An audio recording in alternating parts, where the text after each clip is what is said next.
弟兄姐妹，我们预备心来参加早上的崇拜。我们的礼拜堂不一定要坐满人，但是我们要被圣灵充满。愿上帝帮助我们，让圣灵充满我们的教会，让圣灵工作在我们的教会，让圣灵运行在我们的教会当中。让我们一起来祷告，欢迎圣灵来到我们当中，与我们一起来敬拜上帝。让我们预备好自己朝见主，也为所有的设备器械都能够为主所使用来祷告。让我们一起来祷告。慈悲爱我们的天父，感谢你给我们有这样的时间、这样的机会，能够在公众当中，能够一起跟我们的弟兄姐妹来朝见主、来敬拜主，让我们的敬拜成为馨香的祭，献在主你的坛前。愿你也悦纳我们在你面前的献上，祝福我们用感谢和赞美为祭献给你，让我们口所说的、心所想的，我们的行动都能够荣耀见证主的圣名，也为所有的设备器械都能够正常运作来荣耀主献上祷告，帮助我们让所有的设备器械、所有的安排流程都按照次序来进行。愿你施恩带领，坚固我们的信心，带领我们今天早上的崇拜，无论现场或线上，都一起蒙恩。感谢祷告，奉耶稣基督的圣名。弟兄姐妹，让我们一起来预备心祷告，来等候今天早上的崇拜。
奉主的名开始今天的聚会，我们来听神的话。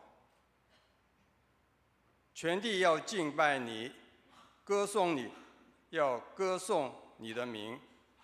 让我们一起来做个祷告。天父上帝，我们感谢你，今天是主的日子，弟兄姐妹欢喜快乐的来到主的殿参加崇拜。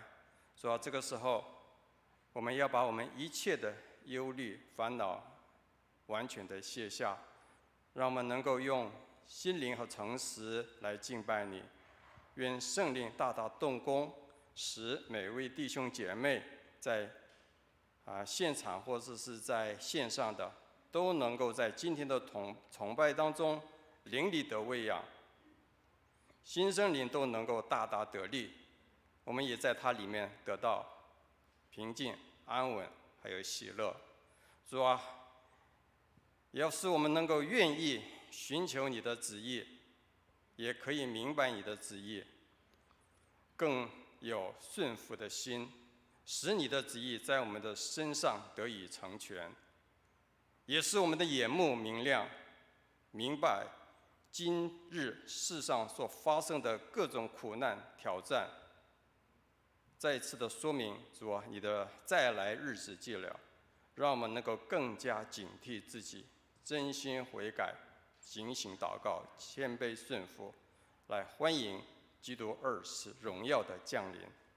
所以我们就把下面的崇拜完全交在主你的手中，求主带领，让我们的灵里得到复兴。感谢主，是奉主耶稣基督名求的，阿们。诗歌敬拜，我们就把这段时间交给敬拜小组。弟兄姐妹平安，很高兴我们又再度聚集在神的圣殿。现在让我们一起用诗歌来敬拜神、认识神、赞美神。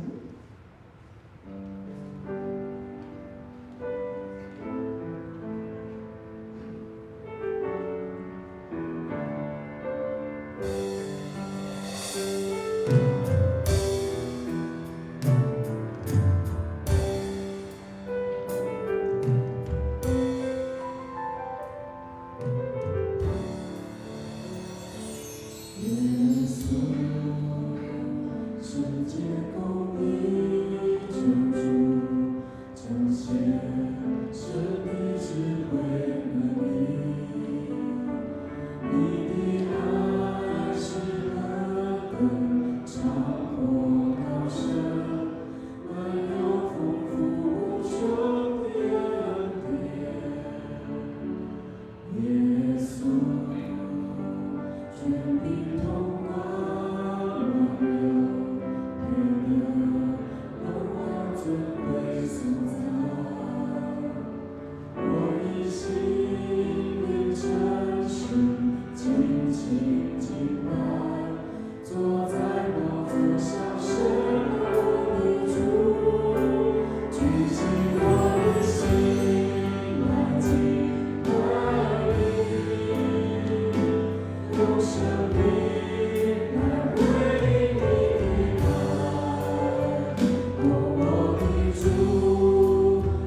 主要是形容那些从上帝领受到救恩的人。上帝借着耶稣拯救我们，我们就是有福的人。蒙福是内在的喜乐跟满足，无关外部的环境跟条件，而是我们在耶稣基督里的新身份。现在让我们一同站立，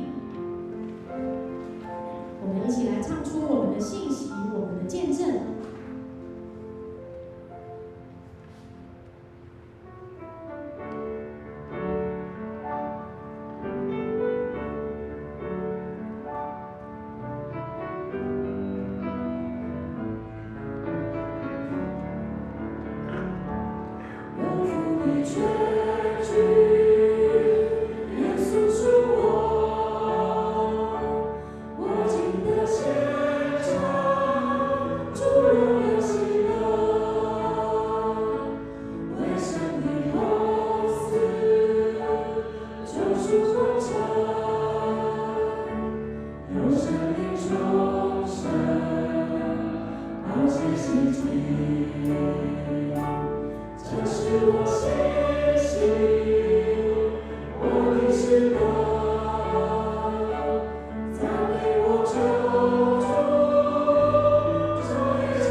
主荣耀喜乐，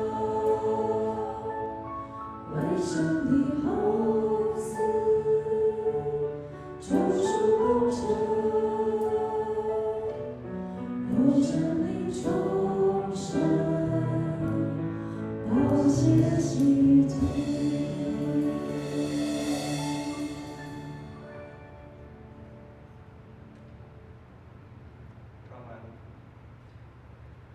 让我们仍然站立，我们用使徒信经来宣告我们的信仰。我信上帝全能的父，创造天地的主。我信我主耶稣基督，上帝的独生子，因圣灵感孕，由童贞女玛利亚所生，在本丢别拉多手下受难，被钉于十字架，受死埋葬，将在阴间第3天从死人中复活，升天，坐在全能父上帝的右边，将来必从那里降临，审判活人死人。我信圣灵，我信圣而公子教会，我信圣徒相通，我信罪的赦免，我信身体复活，我信永生。阿门。阿门。荣耀颂。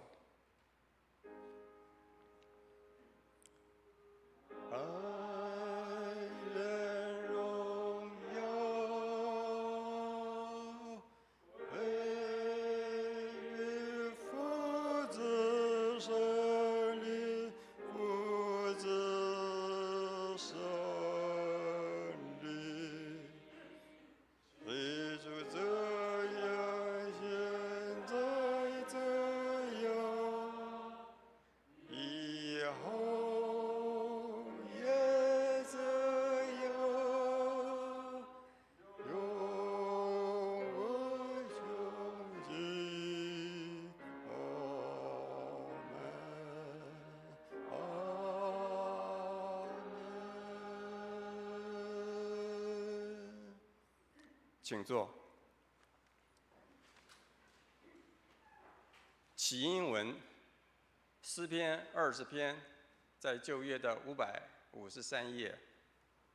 我们用起因的方式来读这一段经文，由诗会来起，弟兄姐妹来应。第1节，愿耶和华在你遭难的日子应允你。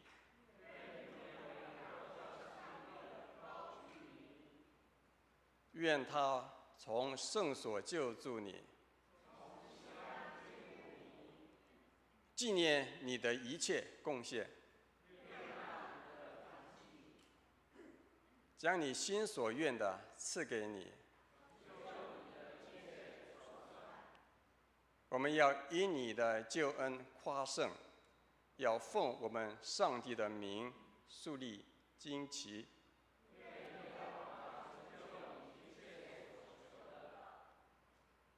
现在我知道耶和华救护他的受膏者，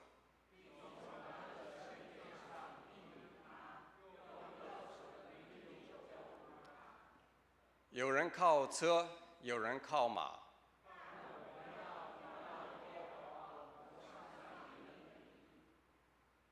他们都屈身仆倒。我们一起来。求耶和华施行拯救，我们呼求的时候，愿王应允我们。接下来公祷的时间，让我们一起来祷告。天父上帝，这个时候，我们要为着神的国度、我们的宗派、我们的肢体、国家来向你祷告，求主纪念。求主带领中东国家以色列，愿基督的信仰能够进入他们的生活文化中，使他们的国家百姓能够认识基督的信仰，得到救恩。我们献上祷告。我们要为着台湾的卫理公会南部郊区凤山卫理堂吴一辉牧师来祷告。为教会的奉献充足，教会在当地能够更加得人，传道同工，身心健康，我们为此祷告。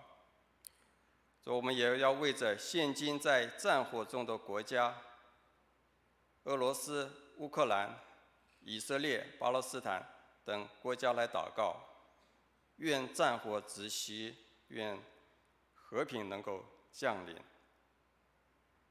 我们也为着台湾电力需求来祷告，求主赐福我们现在的政府有智慧策略，可以因应电力系统的正常运作，并能够积极地推动能源转型，使电力不致缺乏，也使民众养好的用电习惯，愿意节能。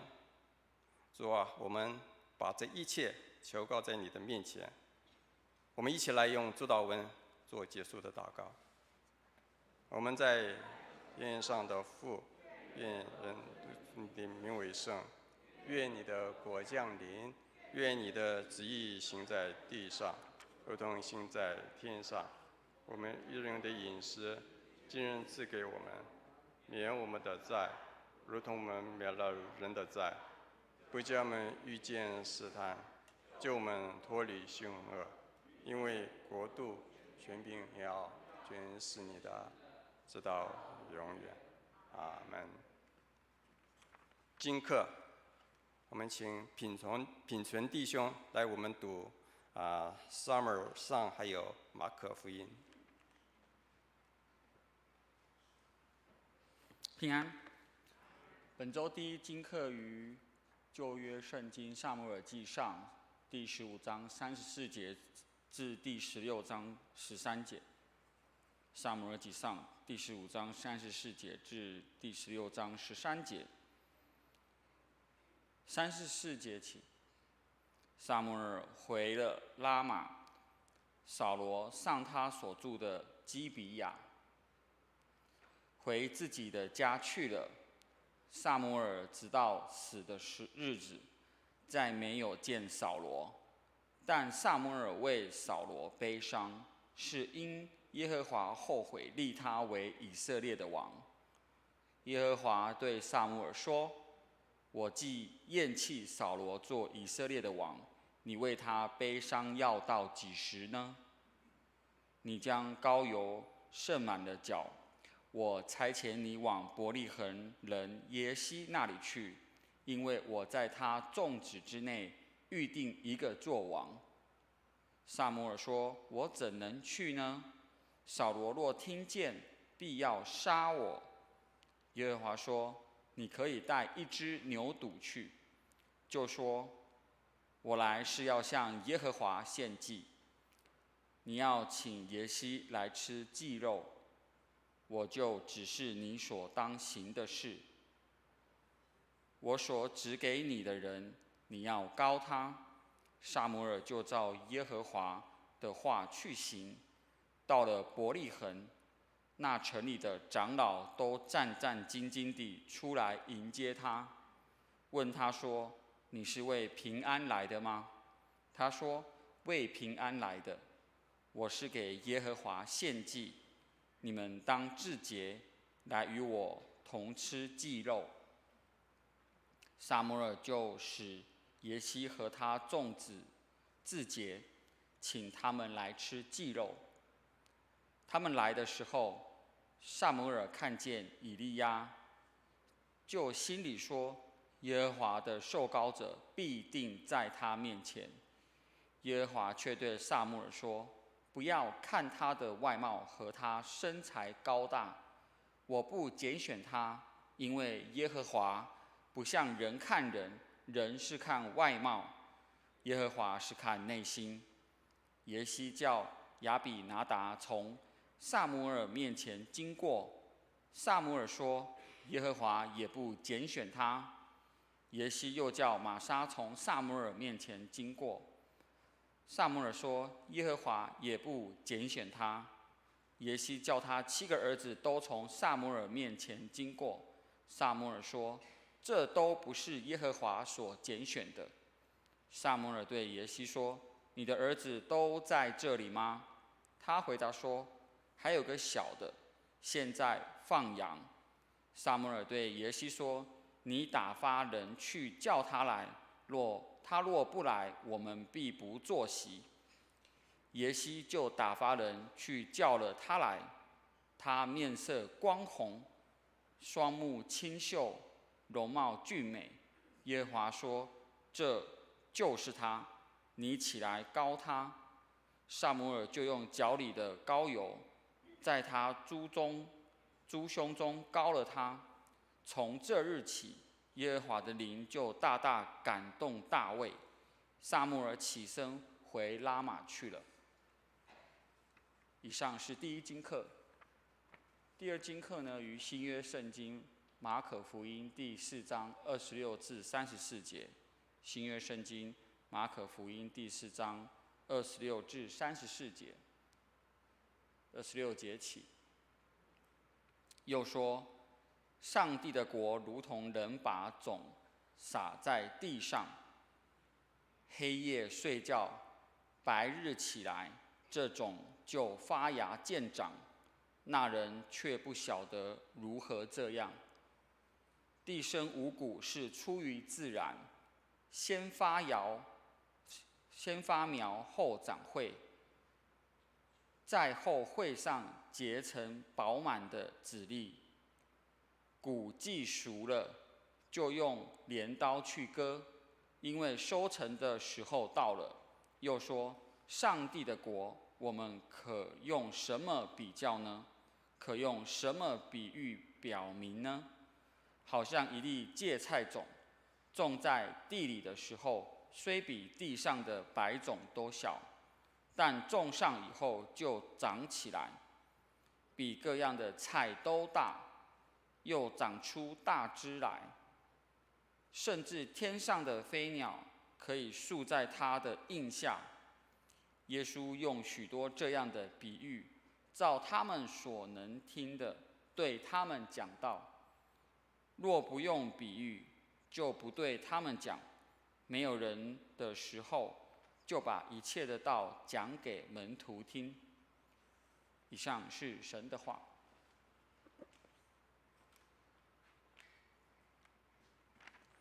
谢谢品存弟兄。今天的信息的经文是在哥林多后书5章11节到17节。哥林多后书5章11节到17节，在新约的198页，由诗慧来读这一段。第11节，我们既知道主是可畏的，所以劝人，但我们在上帝面前是显明的，盼望在你们的良心里也是显明的。我们不是向你们再举荐自己，乃是叫你们因我们有可夸之处，好对那凭外貌不凭内心夸口的人有言可答。我们若果癫狂，是为上帝；若果谨守，是为你们。原来基督的爱激励我们，因我们想一人既替众人死，众人就都死了，并且他替众人死，是叫那些活着的人不再为自己活，乃为替他们死而复活的主活。所以我们从今以后不凭着外貌认人了。虽然凭着外貌认过基督，如今却不再这样认他了。若有人在基督里，他就是新造的人，旧事已过，都变成新的了。献诗，今天诗班要献的诗是有福的确据。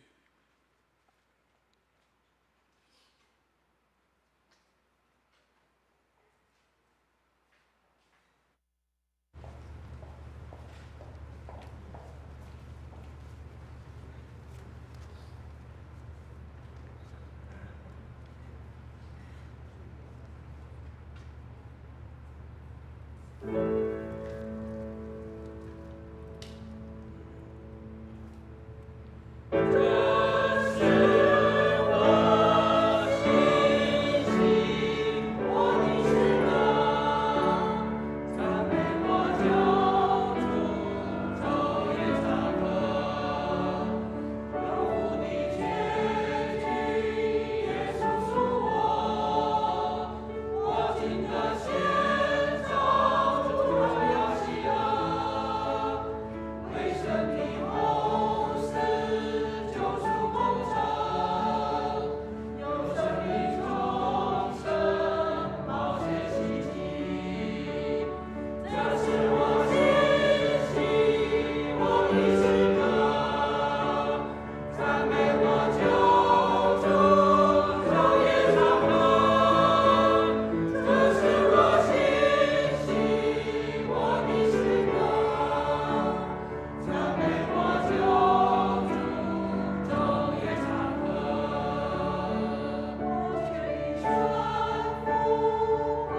好，谢谢诗班。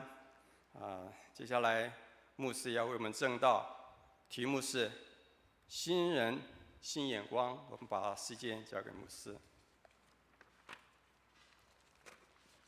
这是我心喜我的诗歌，赞美我救主，昼夜长和。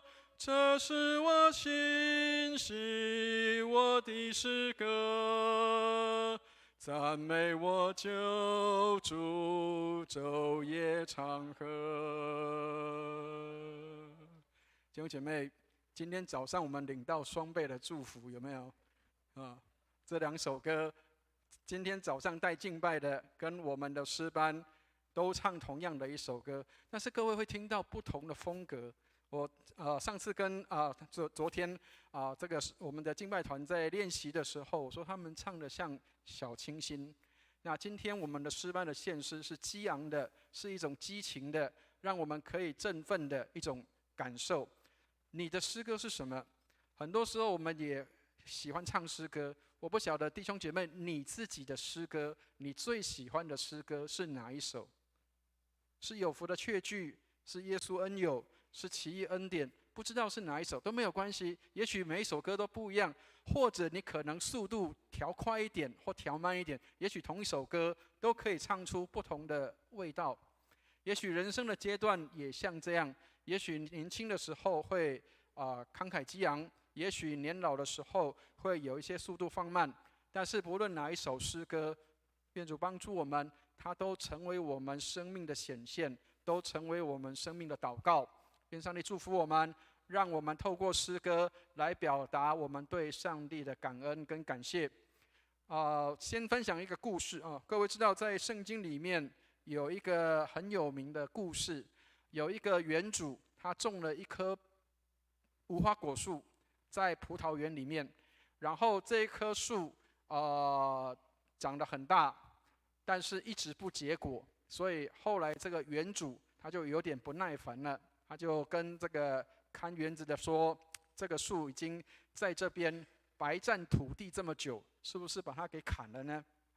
这个园丁呢就跟这个园主说，跟园主报告一下，这个等我给我1年的时间，我把这个土松一松，然后把这个粪便浇上去，看看它明年会不会再长好一点。如果可以的话就留下它；如果不行的话再砍。我不晓得大家听到这个故事的时候，这在路加福音里面的这个故事，我们会有什么样的感受？今年是我们的荣光堂59年，明年进入60年。有人这样说，粪便是一个不洁的东西，是很脏的东西。我不晓得大家对粪便的感受是什么因为至少我知道小时候看过人家在种田的时候是舀过粪便来种这个树的。可是各位知道，越脏的东西，这些越不好的东西，其实反而成为肥料，让这些的作物更加的成长。所以亲爱的弟兄姐妹，如果你经历过我们的教会的一段时间的话，包括我们从过去桂林街，从广西路一直到我们这边隔壁 YMCA 到这边，我们也许搬过4次。我们上个礼拜徐牧师有跟我们分享过，他经历过这4次的这样的一个搬迁。但是各位弟兄姐妹，我们在这当中，或许教会曾经经历过一些的被批评、被责骂，或甚至有一些不堪的地方。有人会责备说：“哎呀，为什么我们有这样的光景？”或者甚至很多人会认为说：“这个卫理公会不够好，不够圣洁因为在这个报纸上面都报了。”我在嘉义有一个弟兄他是当书记官的，他是法院书记官。他说他看到新闻的时候，他觉得有点惊讶。他说：“我会不会跑错教会了呢？”然而，亲爱的弟兄姐妹，这些成为我们现在的养分。上帝帮助我们，这些的养分让我们能够造就现在的我们，让我们可以在现在这个土地上能够站立起来。也许我们经历过被别人的责备跟责骂，也许我们被轻看过，也许我们会有一些的不好的地方。然而这些好像粪便一样堆到我们的身上来的时候，我们却透过这些的养分，可以如今成为现在的荣光堂。上帝帮助我们，其实我们个人也一样。很多时候，我们也许会被人家批评，会被人家责备，会被人家责骂，会丢一些烂东西，包括喷口水，会丢在我们的身上。然而，这些也会造就你成为一个强壮的你。愿上帝祝福我们，让我们可以成为一个坚强跟强壮的基督徒，而不是当这些灾难来临的时候、困难来临的时候、人家的责备来临的时候，我们就好像垮了一样。越多的这些的粪便，有时候会成为更好的肥料，让我们可以成长。所以，上帝帮助我们，让我们用新的眼光去看每一件事情。当我们有新的人的生命的时候，新造人的生命在里面的时候，我们的眼光就会不一样。好，那一样跟大家做一点这个工商服务啊，因为马上时间要到了，所以要请大家要注意一下啊。我们这个礼拜六马上就来了，各位其实很快的啊。这个是我们的这个广告邀请单，请大家记得，如果我们有新朋友、邻居，或者是你要邀请的对象，这个礼拜六马上就到了，早上10点钟我们就开卖了我们的园游会，还有我们的这个制服学院的一个结业式，那还有一些的表演，那当然也有一些的摸彩。好，但是这些种种的活动目的只有一个，就是要带领新朋友，带领我们的也许以前的老朋友也可以，如果他很久没有来了，让我们把他带回来到上帝的家里面，让他跟上帝的家接近，让他能够进到上帝的家里面，跟上帝的家人、跟上帝的家人成为好朋友，甚至成为家里的人。我们期待我们的这些在外面流浪的这些的弟兄姐妹，他们可以回到家里面来。所以我们请大家更多的邀请我们的朋友、新朋友、福音朋友来到我们的园游会里面，来跟我们有一起的分享。那另外一个就是，请大家要多珍惜我们现在的周报啊，因为马上我们就要有1/3的量要减少了。好，那所以弟兄姐妹们，如果你比较善用这个手机的话，这是有福的事情，就是你可以用电子的这个周报，我们会寄给大家或在群组里或者是你跟办公室来要求来送。那我们将会减少1/3的周报的量，在7月份的时候，所以以后这个会越来越珍贵啊，纸本的周报会越来越珍贵了，请大家好好的珍惜跟爱惜，让我们可以来使用。那假如弟兄姐妹当中，如果你不善用这个电子产品的话，也没有关系，我们还是会印。那但是请大家真的要珍惜使用啊，让我们为环保也尽一点心力啊，愿上帝来帮助我们。让我们可以透过这些我们可以在教会里面，我们可以有一些的分享，有一些的帮助，让我们弟兄姐妹可以更多知道怎么样在信仰生活上做一些的进步跟成长。我们说我们要爱这个地球做一个好管家，让我们能够透过这样来做一个好的管家，能够来更多来帮助我们的环境能够更好。好，我们一起举起圣经来祷告，愿上帝的话成为我们的帮助和力量。让我们举起圣经，我们一起来祷告。我们一起念经。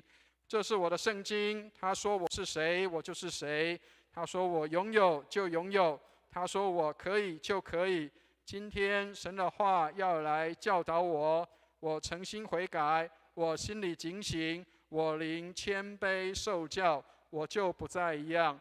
奉主耶稣基督的圣名，阿们。我是比较老派的人所以我习惯拿这个纸本的圣经。那但是各位知道，其实纸本圣经有一个小秘诀、小奥秘，知道吗？有看到这个下面有一条红色的带子，有没有？其实这个红色的带子是帮助你做什么？翻页的时候，你把它放在那里。如果今天的经文在这个地方，你如果这个要找的时候，突然间要找不方便，你可以把它拉起来，就可以翻到那个地方这个样子拉起来之后，你就可以看到。所以其实圣经有很多的小奥秘、小秘诀的地方，我们都可以拿来做使用的。愿上帝帮助我们，让我们对圣经有更多的渴慕跟渴望，希望能够更多的来了解。上个礼拜是端午节，我相信很多人已经吃粽子吃了很多了啊。好，那所以各位知道，年轻人有一个话叫做什么？有一种饿叫做阿嬷觉得你饿哈，有看到吗？啊，这只小狗对不对？送到哪边去？送到阿嬷家去，然后就变成什么？就肿了，有没有？好，那很多人去阿嬷家里面，哇，这个阿嬷看到你饿哦，觉得这个你好像瘦了很多，给你多很多的东西吃。好，那当然这个虽然是一个笑话，虽然是一个这样的一个表达，但是也看到其实家人的爱，家人的一个关心哈。阿嬷是一个无微不至的照顾的人，让我们能够看到，其实阿嬷的这个热情跟热心，也许造成我们很大的负担，但是其实他是用意是动机是良善的，并不是一个坏的啊。那求主帮助我们，让我们能够去看到别人的一个好的良善的动机。很多时候我们是从别人的行为去判断他的动机，但是我们常常用我们的动机去判断我们的行为，能够了解意思吗？啊，比如说我们常常觉得我打小朋友，我是因为爱他，所以我打他，所以我的动机是好的。但是我们却看到别人在打小朋友的时候是什么？你看，他又是虐待他的孩子。所以我们常常用同样的行为，但是不同的人，你就会有不同的判断跟用意，会认为说，他是什么，他是什么。上帝帮助我们，让我们不是用外表或是用外貌去看人啊。好，那我们今天读的这一卷圣经，还是在哥林多后书的里面。那各位对哥林多后书，如果各位有机会，如果有上一些圣经课程包括我们的成人主日学，我们可能都会提到有关这个书信里面要表达的意思。各位知道保罗他是一个有学问的人，但是他在奔走宣教的当中，他常常需要去关心一些他曾经建立过的教会。所以哥林多教会是保罗曾经建立过的教会，但是当他到别的地方去建立教会的时候，当这个教会发生问题，保罗他就要写信赶快回去到以前的教会去鼓励他们，去激励他们。但是亲爱的弟兄姐妹，有时候牧者离开了一个地方之后，那可能新的牧者或者是新的其他的人来接手之后，很多人就忘记了以前的传道人，或是忘记了以前的牧者。所以保罗他特别写了信来给这些的教会的这个哥林多教会的弟兄姐妹。但是事实上，哥林多教会我们上次提过，哥林多教会叫做问题很多的教会。所以问题很多，就表示他们里面有一些的问题在这个当中发生，包括有的人会认为说保罗是一个没有学问的人，保罗是一个长得不够帅、不够漂亮，长得这个好像学历不够高，因为保罗没有把他的博士的毕业证书拿出来其实保罗的学问很好的，但是保罗在哥林多前书里面他说什么？他说他不用高言大志。他说他只传讲什么？传讲基督跟他的十字架。所以有很多的人都认为说保罗是一个没有学问的人。各位知道中国以前有3个很重要的传道人，各位知道吗？有听过有3个很重要的传道人，知道吗？有一个叫做这个尼托生，尼托生各位知道他是谁吗？这个我们现在的会所里面的这个的创办人叫尼托生。那还有一个叫做宋尚节，对，宋尚节哈。好，那另外还有一位王明道，好，这3位就是中国的3个很重要的传道人。那各位知道，其实宋尚节牧师他是中国第一个拿到化学博士的人，但是当他从美国要回来的时候，他把他那一张博士的毕业证书给丢到海里了。他说这个叫做粪土，他说这个是不重要的，我要回到中国去传福音。好，所以很多人并不晓得说这个传道人，这个宋尚节，他其实是一个博士，是一个化学博士。所以很多人可能认为说，哇，他是一个这个讲话很慷慨激昂的一个传道人，知道他是一个讲话也很粗俗的，但是好像这个在夜市里面叫卖的，但是很多人不晓得他的身份跟角色，其实他是一个博士毕业的人。所以很多人常常是用外貌、用外表去看人的，包括保罗自己本身，他也常常用外表去看人。各位知道，保罗他曾经是一个逼迫基督徒的人。各位如果看圣经里面的话，保罗逼迫基督徒，逼迫那个程度是什么？他还到处去搜刮，把这个信耶稣的人抓去关起来。好，但是有一次保罗在往大马色的路上，他就碰到碰到钉子了不是他踢到钉子了。好，保罗踢到钉子，什么钉子？当保罗要去大马色的路上，有光照耀他，然后那个光还比太阳光更大。结果保罗睁不开眼睛，当他睁开眼睛的时候，发现耶稣站在他的面前，然后问他说：“扫罗，你为什么逼迫我？”亲爱的弟兄姐妹，这个保罗，他也曾经用外貌来看耶稣，他也曾经用一个不好的眼光或是旧的眼光来看耶稣，因为耶稣不过就是木匠的儿子，耶稣不过就是一个平民传道、平信徒传道，耶稣不过就是一个一般人、普通人，也没有学问。这是保罗他当时的眼光，他称为扫罗的时候，他当时的眼光，所以他曾经也用过这种眼光去看别人，甚至是看耶稣。如果你用这个背景，你就可以了解今天保罗他所要讲的内容跟信息是什么。好，所以当然我们知道，在教会里面，我们需要有勇气跟勇敢去传达福音，即使我们不见得学问比人家好，或者是能力比人家强，但是我们需要有一种勇气，是能够勇敢的去为主做见证，去传递上帝的福音。有时候我们恐怕去碰到一些学问好的人，我们就很觉得我好像不能够去跟他传讲福音，或是碰到跟我不一样族群的人，我们可能就不敢去跟他传福音。我记得我在国中的时候，第一次要去做福音初级的时候，碰到一个钉子。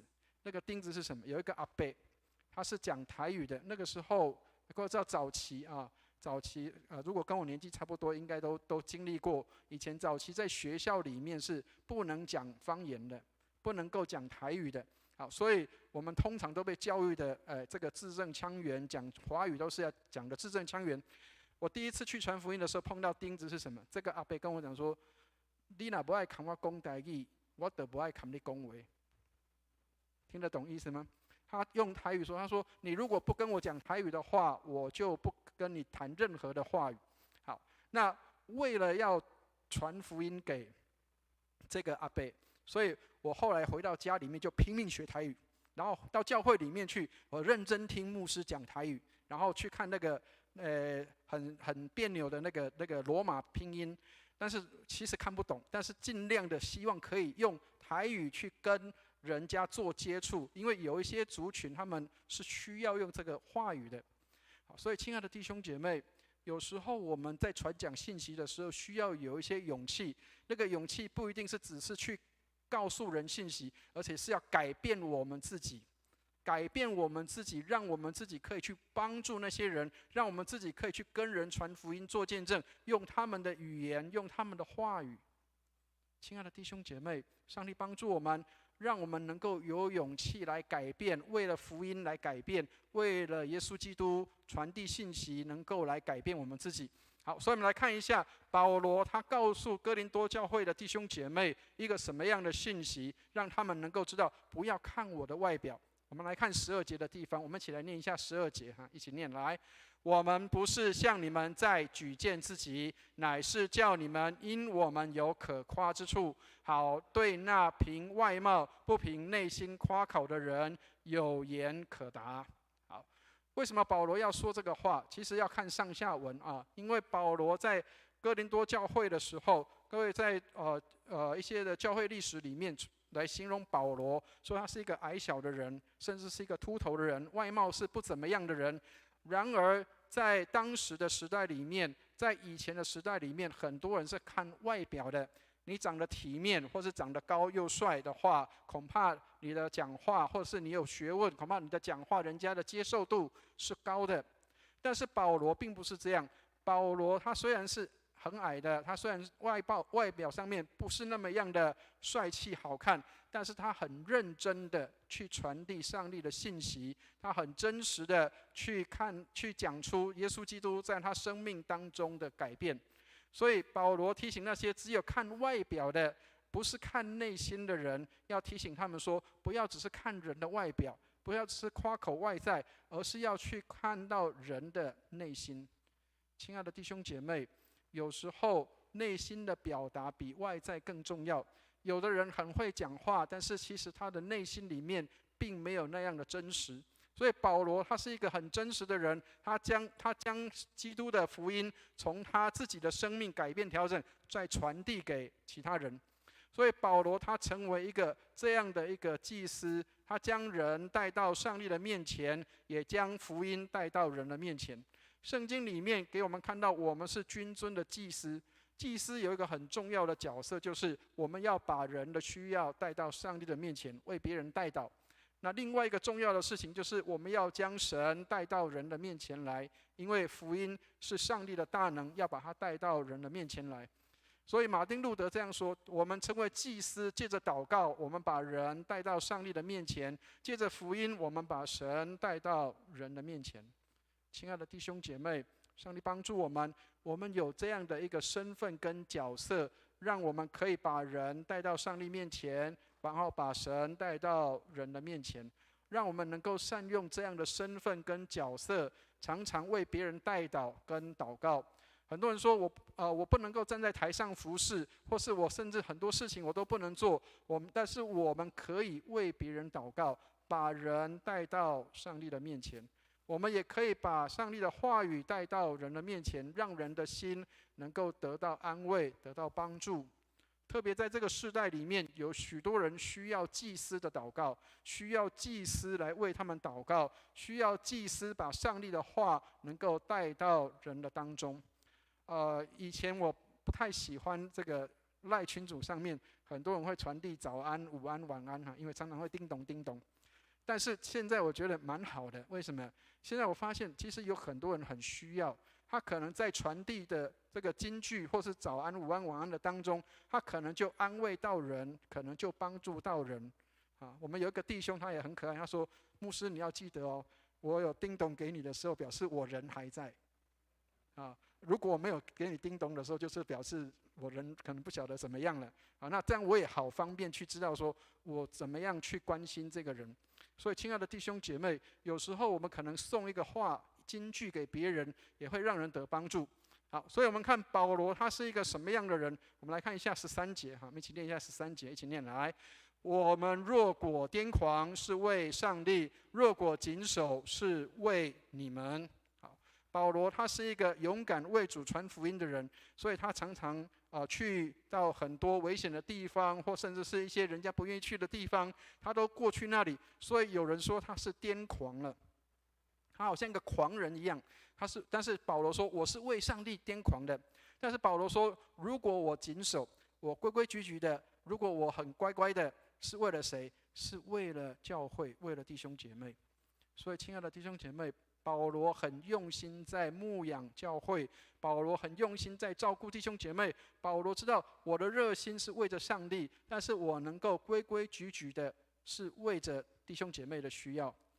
今天早上有一个私会的弟兄，一个台语堂的私会的弟兄，他在这么热的天气当中，他还是穿着这个西装外套我们的私会，你看这个规定说要穿西装外套就穿，其实很热。你看我都穿短袖了，然后我就跟这个弟兄讲说，我们是不是调整一下这么热的天气是不是让大家就打个领带，穿个短袖的衬衫就好？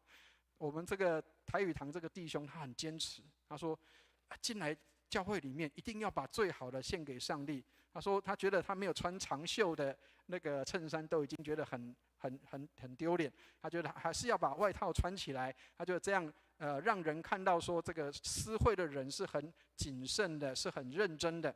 好，这个就是叫什么？这个就叫做谨守。听得懂意思吗？好，当然不是说你私会一定要现在这么热的天气还都要穿外套，不一定了但是要记得，当你在这个重要的场合里面，你的穿着跟打扮都会影响人。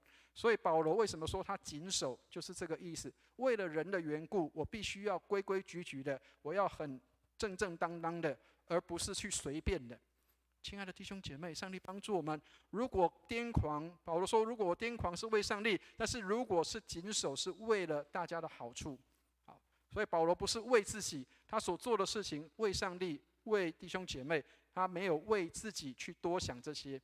好，所以很多人说谦卑是什么？谦卑就是少想到自己，多考虑别人，少想自己的需要，多去考虑别人的需要。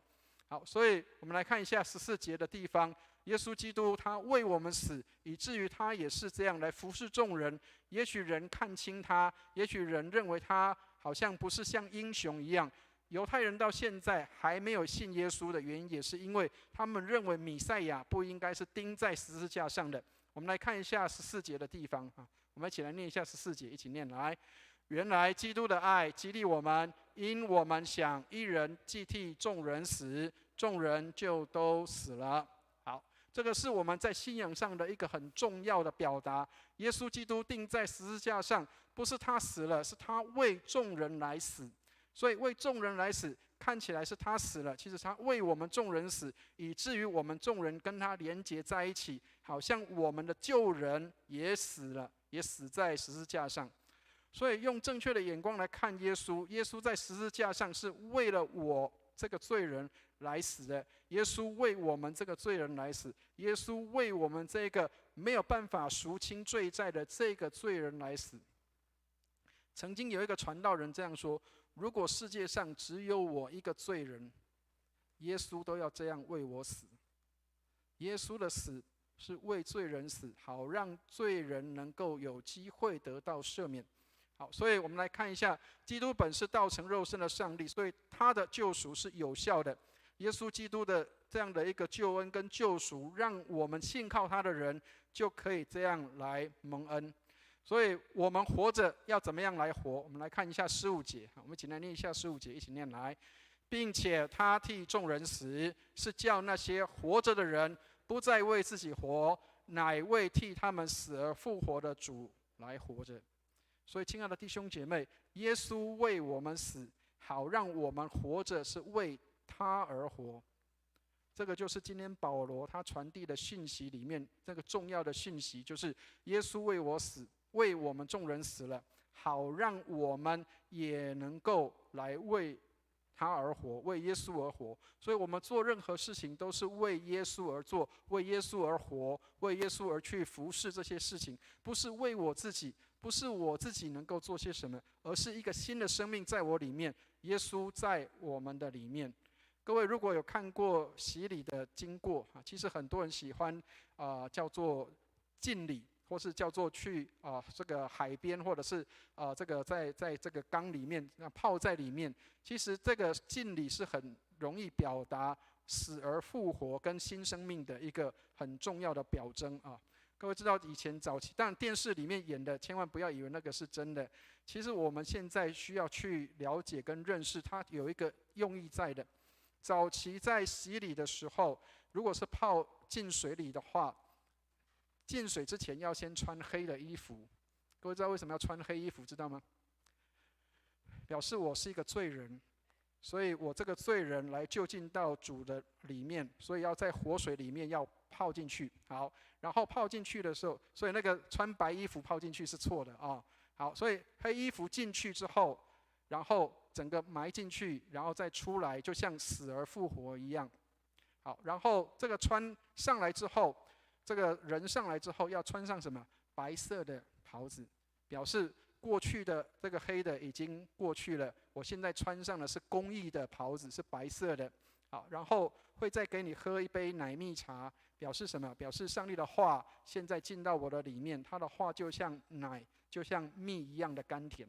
好，所以其实它是有一套程序在这个里面，表达我们与基督同死跟同复活。所以亲爱的弟兄姐妹，耶稣的生命在我们的里面，让我们有新生的开始，让我们有新生命的开始。过去那个旧的已经不再是我，是基督在我的里面活着。好，所以信徒在基督里死亡埋葬，与基督联合。这里提到说，过新生命的生活，像基督借着父的荣耀从死人中复活一样。所以洗礼的表达我们的信仰，让人能够看到过去这个旧的生命不在了，我有新的生命在我的里面。所以才会有这一句很有名的话，我们时常会提到的16节，我们来念一下16节。我们一起念一下16节，一起念来。所以我们从今以后不凭着外貌认人了，虽然凭着外貌认过基督，如今却不再这样认他了。好，所以他的下一句话就很重要了。我们来看一下，若有人，一起念哈。若有人在基督里，他就是新造的人，旧事已过，都变成新的了。亲爱的弟兄姐妹，你信耶稣之后，有没有让你成为新造的人？你有没有跟过去断绝了那样的关系？有没有跟过去的罪做脱离？你成为一个新造的人，旧事已过，都变成新的。好，所以如果要看懂圣经，其实很重要的东西就是拿着耶稣进到圣经的里面。耶稣是开启圣经里面所有一些奥秘的那个钥匙，让我们可以看得懂圣经，透过耶稣基督。所以，亲爱的弟兄姐妹，上帝帮助我们。你有耶稣的时候，你有耶稣的新生命，你看圣经里面所有的东西都为你打开，因为耶稣就是那一把钥匙。所以以弗所书2章10节说，我们原是他的工作，在基督耶稣里造成的，为要叫我们行善，就是神所预备叫我们行的。所以亲爱的弟兄姐妹，当你有新生命的开始，神工作在我们的身上的时候，让我们有新的生命、新的看见、新的作为跟新的想法。好，所以今天的经文给我们几个提醒。第一个，在基督里，我们有新造人的新身份。我们成为新造的人，因为有基督在我们的里面，不再是我们，是基督在里面活。所以我们因为信耶稣，就有神儿子的名分在我们的身上。所以上帝的话常常提醒我们，让我们能够被提醒，我们是属神的，我们有神的生命在我们的里面。第二个，在基督里，我们应当有新的眼光在我们的里面。我们看人不再像过去一样去评判，或者是用一些的旧的方法再去看人。我们看人应当用新的眼光去看，用新的一个不一样的眼光去看待每一件事情。所以基督徒成长的基督徒，一个成熟的基督徒，不是因为他信耶稣很久就不要耶稣了。信耶稣越久，越需要耶稣在你的里面，帮助你，让你每一天的生活都活成基督的样式。所以潘霍华这样说：只有信的人才会顺服，也只有顺服的人才会信。上帝帮助我们，让我们用新的眼光来看待每一件事情，即使包括负面的事情，都有正面的意义。每一件负面的事情也都有它美好的地方。当然我们现在纪念59周年，各位如果有机会到我们的旧堂的附近的地方，应该会看到现在广西路那个地方正在打地基然后那个另外桂林街那边是微笑时代的。那也许有人会认为说，如果没有当初做那个愚蠢的事情，我们可能搞不好是高雄这个面积最大的教会因为将近有这个400多坪的一个地方，可以让我们可以做使用。但是亲爱的弟兄姐妹，有时候这也给我们好的提醒，让我们用新的眼光去看它。或许如果没有这些的冲击，就不会有现在的我们。也许如果没有过去的这些的错误，我们也许不会从里面学到功课。所以上帝给我们新的眼光，去看到每一件事情都有新的意义在。第三个，在基督里，我们成为新造的人，我们有新的生命。耶稣在我们的里面，以至于我们能够有新生命在里面。我们的新生命就是耶稣的生命。所以，如果任何人离开耶稣基督，那么他就离开了这个福音之外。那么离开了福音，也是离开了耶稣基督。所以，上帝帮助我们，福音跟基督是一起的，让我们领受基督，也是同样领受福音在我们的里面，领受上帝的恩典在我们的里面。上帝已经把永恒放在我们的心里。愿上帝祝福我们，让我们能够看到这个永生住在我们的里面。耶稣说：“我就是道路、真理、生命，若不借着我，没有人能够到父那里去。”愿上帝祝福我们，让我们能够透过耶稣基督连结在永恒的主里面。所以这句话一直以来，很多人也会唱，也会常常背。但是让我们把这句话谨记着：基督在我们的里面活。加拉太书2章20节：现在活着的不再是我，乃是基督在我的里面活。上帝帮助我们，我们活着是因着耶稣在我们的里面活。复活的耶稣在我们的里面，使我们有新的眼光、新的看法、新的生命在我们的里面。愿上帝祝福我们。我们一起来祷告。慈悲爱我们的天父，感谢你，谢谢你给我们新生命，让我们能够跟过去不一样，帮助我们有新的眼光，能够用你的眼光来看世界，也能够用你的眼光来看每一个人。你也帮助我们，让我们里面有新的生命，我们所做的不再是像过去一样，而是能够有改变，愿意调整，愿意改变，能够被你来魔术，成为主你所使用的器皿。谢谢你垂听我们的祷告，也帮助我们，让我们从保罗的经历里面，能够看到他为教会认真的这样的服事，也帮助我们，让我们在服事上也能够像保罗这样，不再用过去的方式，而是用真实的信的方式来服事上帝，带领我们勇敢的去为主做见证，像保罗一样的勇敢。谢谢你垂听我们的祷告，愿荣耀归给主，奉耶稣基督的圣名，阿们。谢谢牧师的信息，感谢主，让我们透过耶稣基督有新的生命，变成新的人。我们一起来起立来唱《充满我》新灵粮诗选224首。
弟兄姐妹，请坐。接下来要做奉献，请思信的同工到台前来，我们一起来做一个奉献的祷告。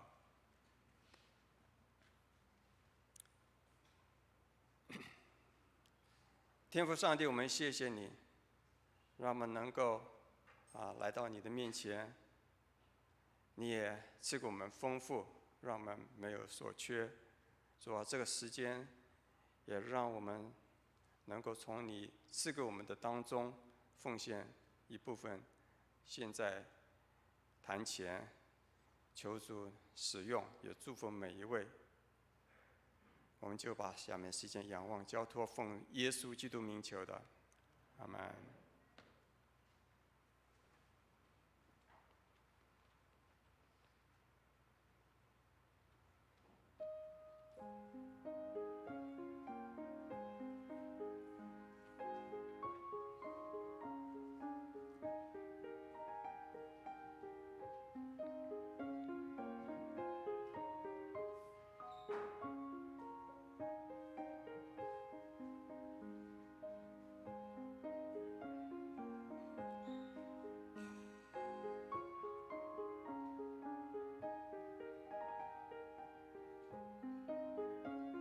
我们一起起立，我们一起来唱《向主献成歌》。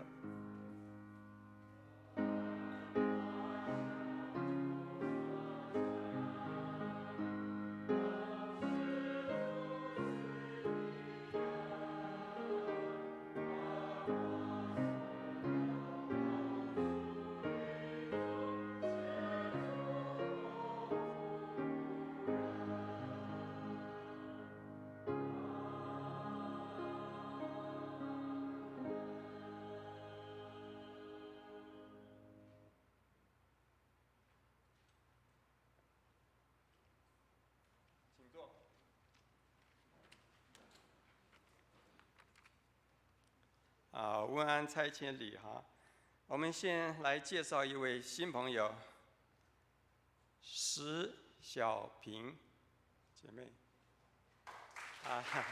欢迎你，欢迎，请坐，一次欢迎，永远欢迎哈。我们一起来唱《我们成为一家人》。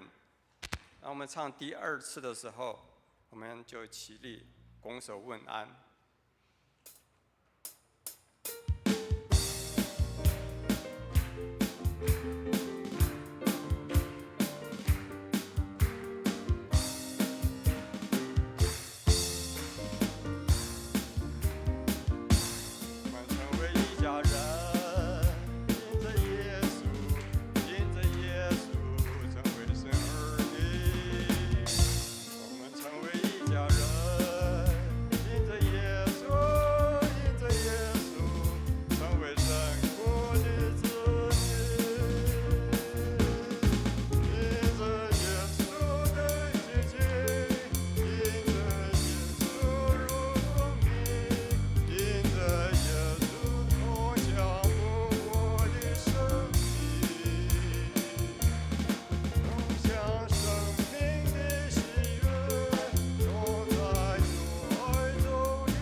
好，请坐，让我们回到座位上。好，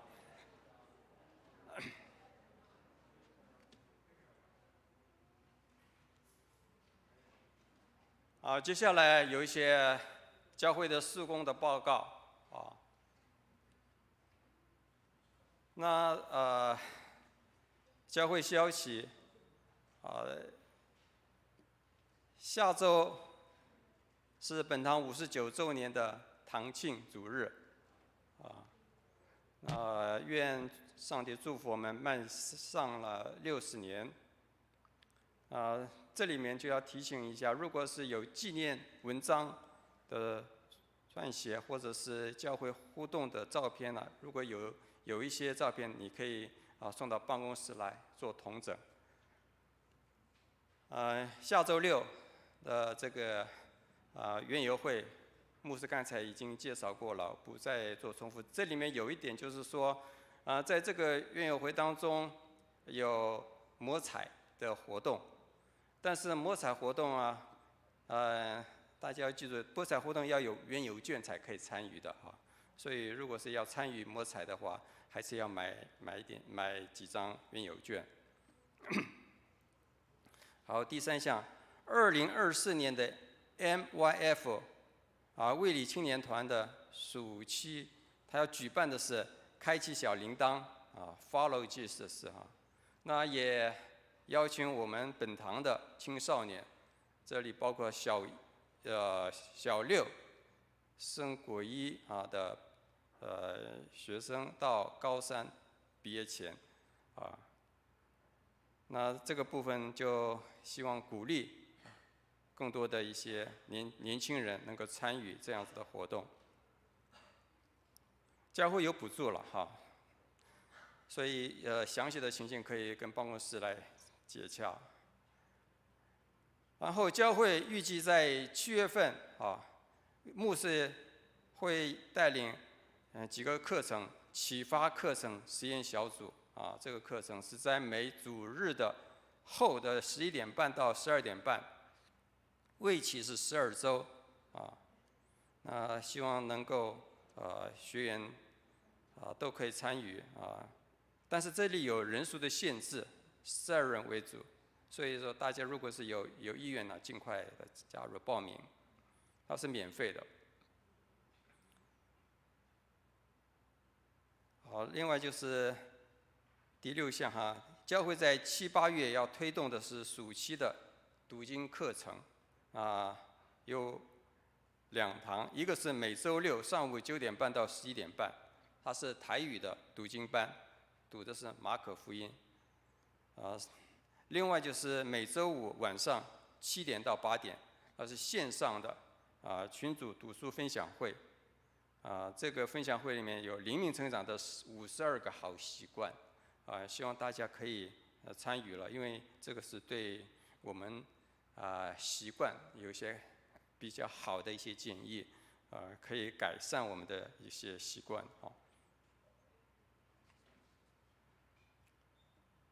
另外52届的卫理公会全国的姐妹会夏令营呢，是在8月16号到17号2天已经开始报名。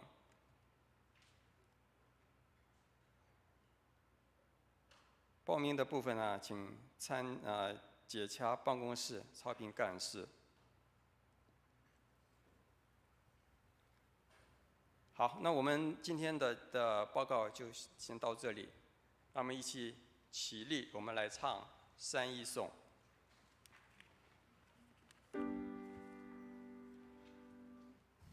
普天之下，万国闻名，齐声赞美父子圣灵，三位一体，同荣共振。万有之源，万福之本。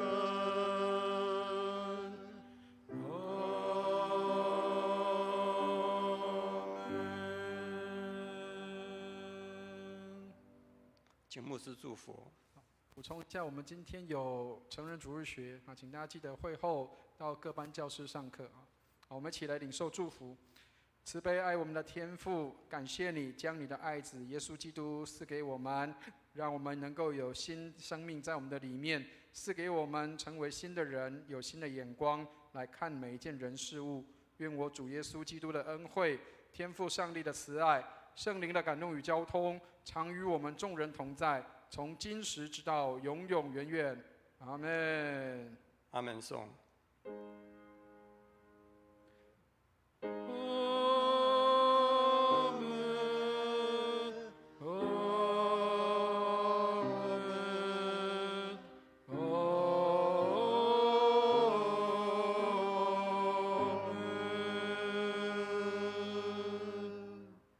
请坐。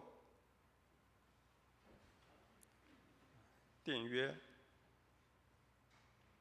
在订约中，请为今天的肢体消息，还有教会的事工代祷。有在病痛中或者忧伤的弟兄姐妹，欢迎来电，或者是来到台前，牧师会为你们祷告。